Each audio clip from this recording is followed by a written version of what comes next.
And why would you have a meeting where you need to get it? If we had a problem, we had any kind of problem, we would get together. And was there ever problems? There's always a problem. When you're dealing with drugs. And what kind? Can you tell me a time when you guys? People that want to come in the neighborhood want to try to take over certain different spots and stuff like that. That was the only biggest problem we had. Who tried to take over from y'all? Just newcomers. Do you remember any of them? No, I can't call them names at the time. Mm-hmm. But it wasn't like a YBI or. No, we didn't have no problem. YBI went around at the time we was around. Right. So, but I'm wondering if there was somebody like a group of No, we didn't have no problem. But there were other smaller time people who were trying to like take over. Try to just then come in and try to take your business, but we didn't have no problems like that. Yeah, it's always somebody trying, but it wasn't no problem. So at these meetings, who was running the meetings? We were all just every contributor talking about giving different ideas, you know. And what was the plan if somebody was trying to take over? We just told them we had to do what we had to do, whatever it took to do.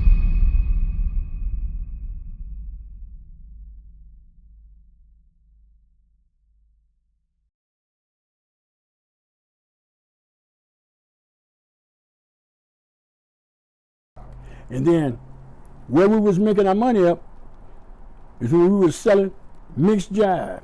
We would take 1/4 of raw. What is mixed? Quinine, dormants, and lactose. Okay. We would take 1/4 and put 80 quarters. We was putting a cut on it and made 81 quarters. And after those quarters, we do that, that's $45 a quarter. So that's the reason why we was making so much money. So you was putting the 80. 80. And it was moving. Wow. For mixed jive. Unbelievable. So I think that'll help people get to understand how y'all was able to run up. That's the reason why we was able to do what we was doing. Me and Eddie would go through the projects and throw out 30,000, 40,000 at least twice a week. 30,000, 40,000. Out the moon roof, the windows, or whatever. We would have traffic jammed on Woodward. And what was you telling me? We was talking and you was saying about just kind of how in the glory days, guys might just stand on the corner hoping to see you and Eddie drive. Yeah, we used to come through the neighborhood at least every day, if not twice a day.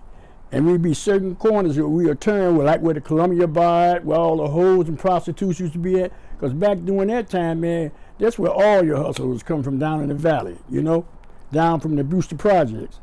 And like I say, I haven't never seen this much money in a neighborhood in my life. It'll never happen again. Because back then, it was no vacant lots nowhere in the city. Ever since that crack epidemic came, that's the reason why, you understand, there's so many vacant lots. It didn't happen until them rocks started selling rocks. But I'm telling you, man, it was so much money in Detroit, man. And then we was the only one getting money. We was about the number one. But it was so many niggas down there in that neighborhood getting money. I'm talking about on a daily basis. So what were some of the other characters from back in that day that you think down there around that brush, John? The Godfather. Eddie Seals. Times Square Bob. Willie Lee.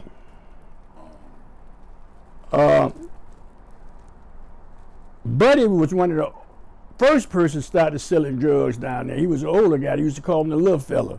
This was in 68, 69. This was before Eddie, But like I say, it's so many guys that was getting money down there. I can't remember all of them, but it was so many of them.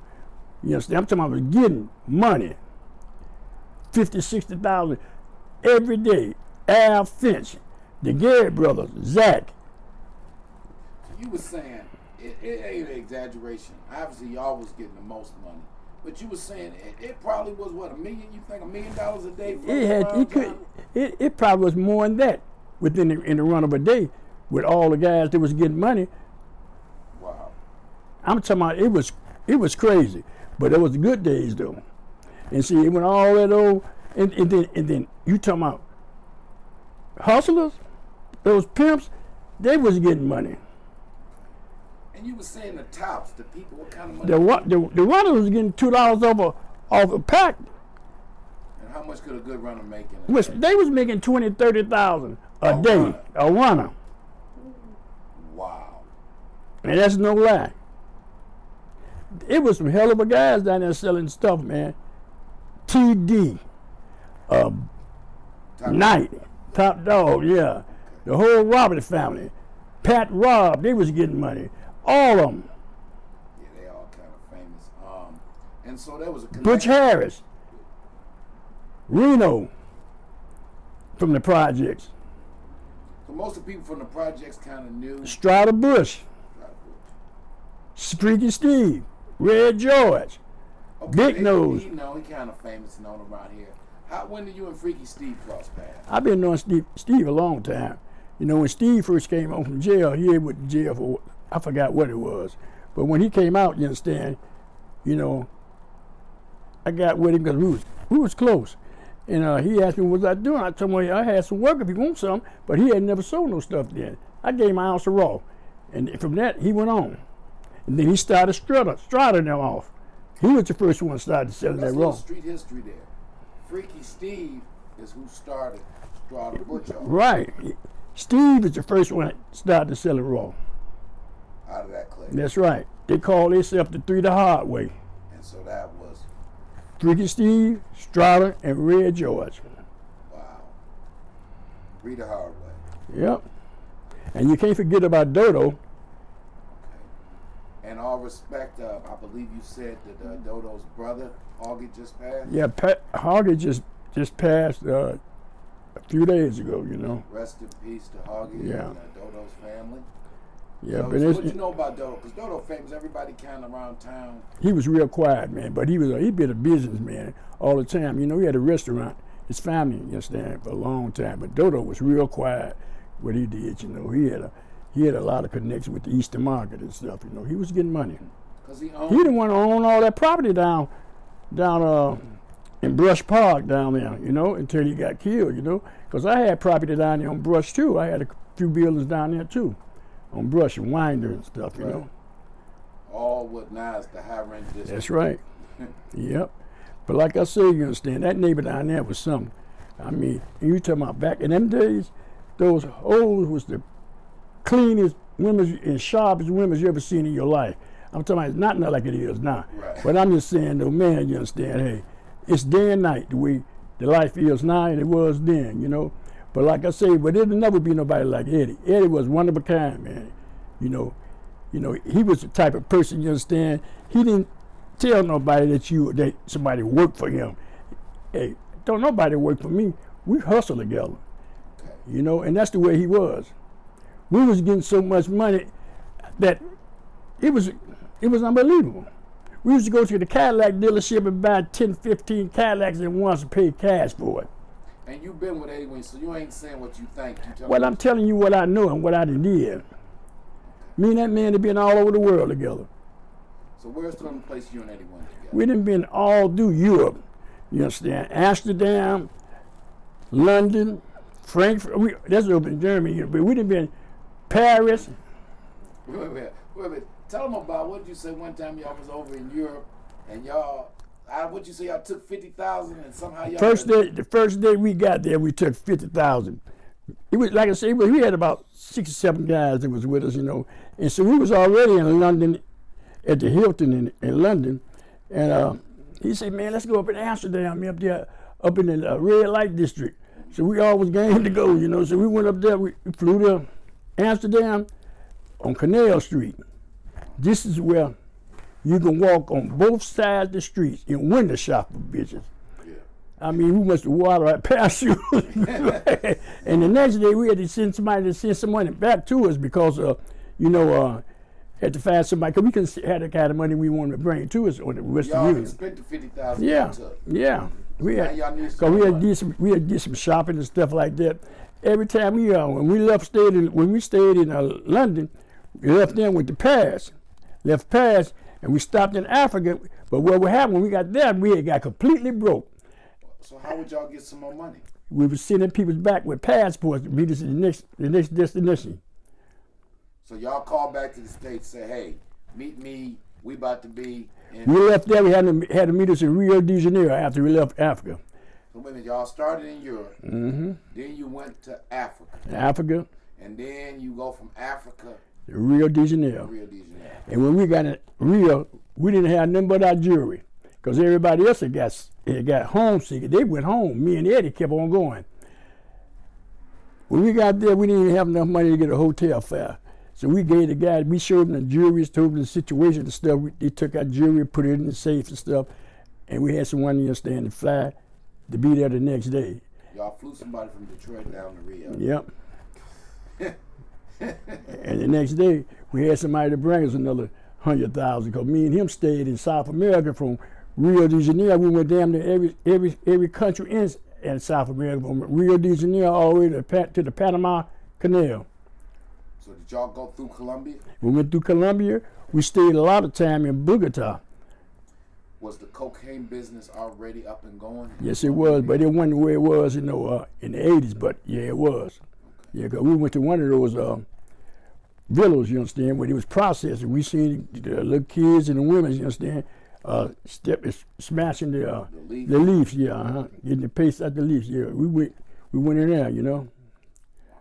Yeah, like I say, me and him, you understand, we didn't did it, man. And like I say, man, you know, as far as like the way the feds was on us, everywhere we went, they followed us. And what they was trying to get an income tax case, because we were spending so much money. We'll go and field a cornfield up in New York. That was a place just like Cousins. We'll go in there and spend 70,000, 80,000, but everywhere we go, we was tipping the salesman 10,000 or something like that. They wasn't gonna tell no federal agents how much money we was spending. They was covering all that. You know, everywhere we went, they was trying to get a case, but they couldn't ever get in there, man. But Eddie paid his taxes. That's one thing I say about him. He paid his taxes. Okay, so now you right there, but you were fortunate, right? Because when the indictment came down, so let's go back. The indictment started, according to the feds, the indictment started with Farrah being... Farrah Lee was the first person that got busted in the whole crew. At that time, you understand, you was already I was with 5-0 then. You was at 5-0 right.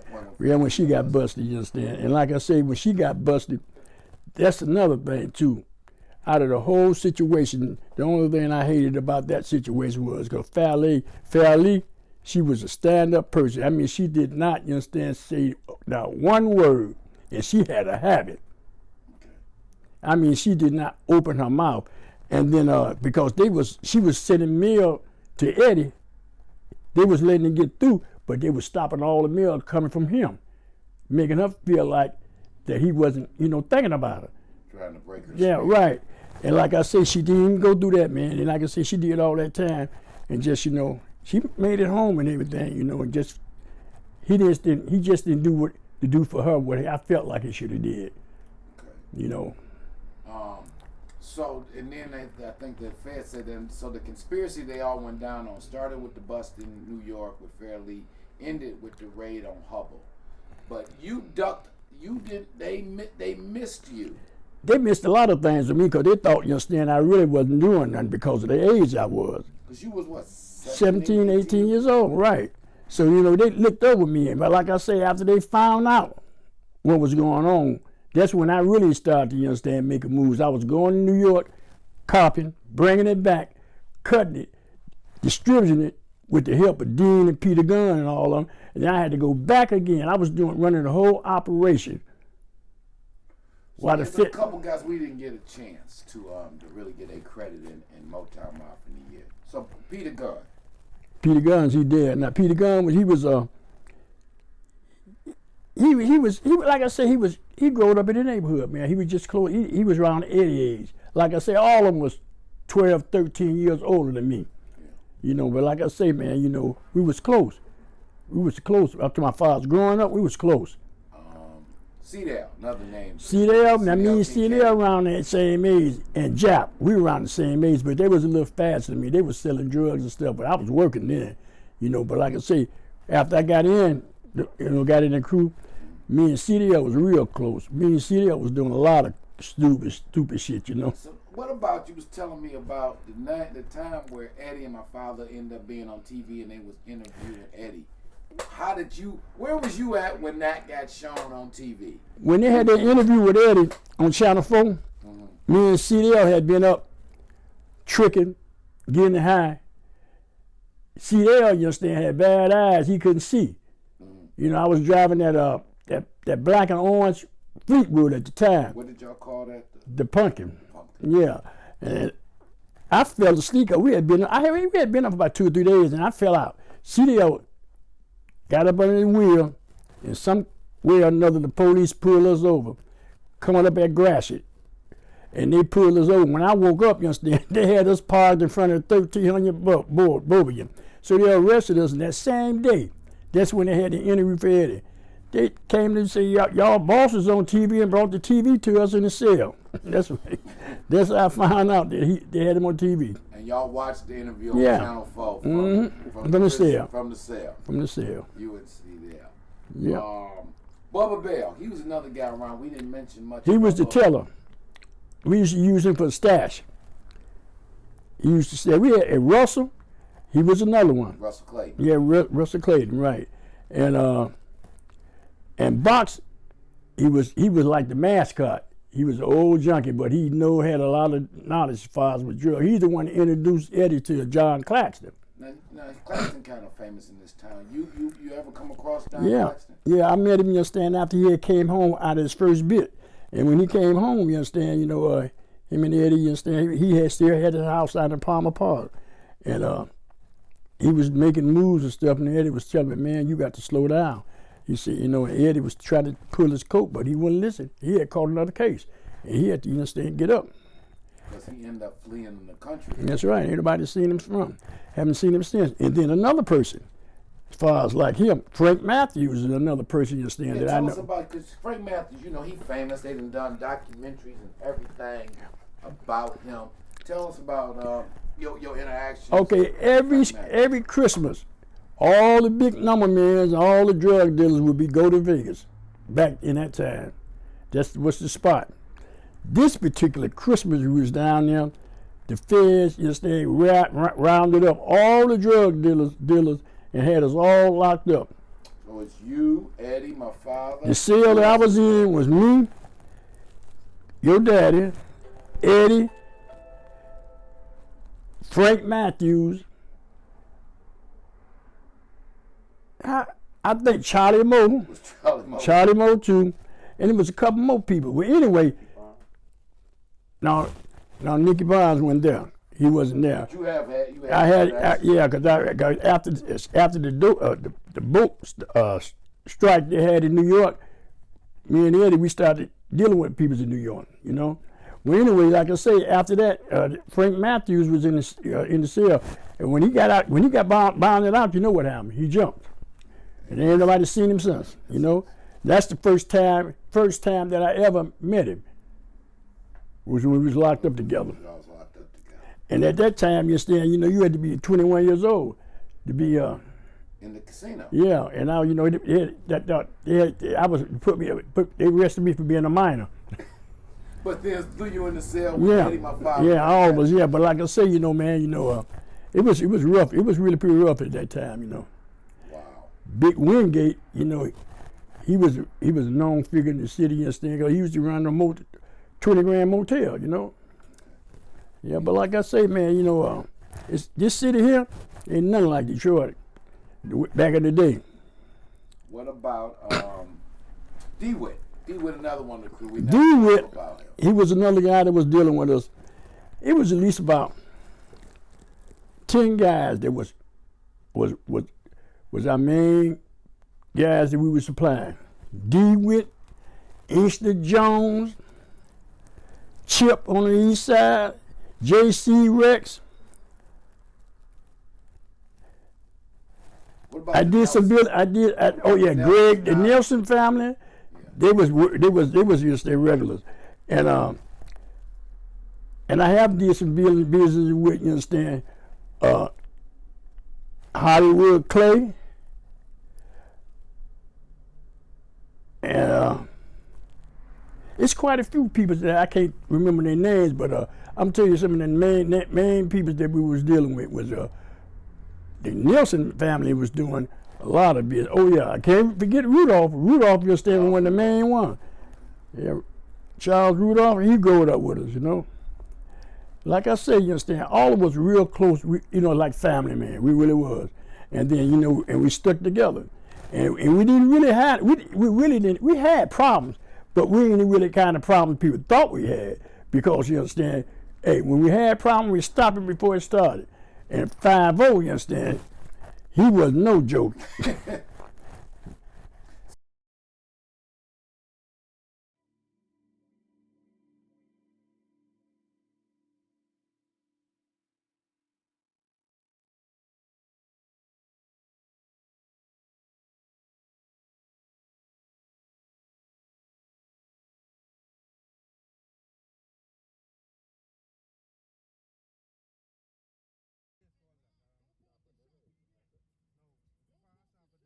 The jail, what they keep you in, Bobby, you know, it's like you got to use the bathroom right there in the front of all of the guys. Bathroom is a bucket in your cell. That's the bathroom. The bathroom in your cell. They know they need to cut this shit out. Ain't no running water. They need to cut this shit out. You got to get your jug, fill up your jug with water. They come with the hose, stick the hose through the gate. And, you know, they're waiting on you. You're talking about it still like that today? Today, now. Right? Now. The only way, like, you gotta pay some officers to maybe, you know, bring you water or bring you food from someplace else or, you know what I mean? And, like, your family gotta give them money. You know how it is, probably. Oh, yeah. I mean, I get that part of the game. But, right. Fox Hill, like they call that Fox Hell prison, man. That's hell. You know? wow. Only, what do you say? Heidi in Mexico jail. Worse That's than our bad jail. company. When you in company with Haiti and Mexico for jail. Yeah. Oh. That's terrible, but yeah. Oh, they keep you shackled. Sometimes, yeah, depending on like where they put you, like if you in maximum security or wherever, sometime your hands will be free, but they always have your foot, you know? Shackles. Yeah. Whoa.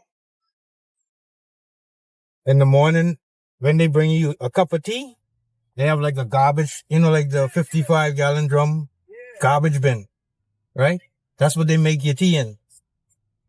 They come around and they push that, and then they dip out, and you pour your tea. Your tea is be cold. Then the Kool-Aid, they bring around the same thing.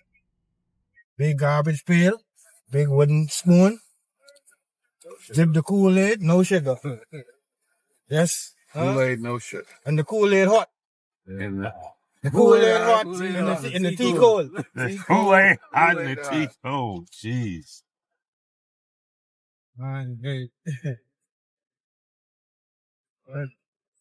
That's great shit there. Mexico and Haiti. Wow. Yeah. That ain't good. Because I believe Haiti #1 worst jail, right? I think so. And Mexico close second. I know Mexico's jail's fucked up.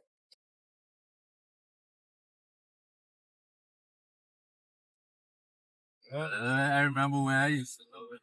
What do you think they have up between you and the prisoner? It's like a chicken wire fence. Yeah.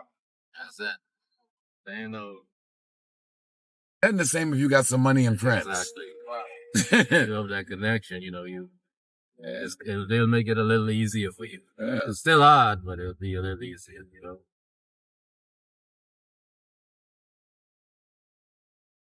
Video game, flushing toilet, TV. washing machine. No, in the visiting room, there's machines with popcorn, hamburgers, hot dogs, potato chips. Are you kidding me?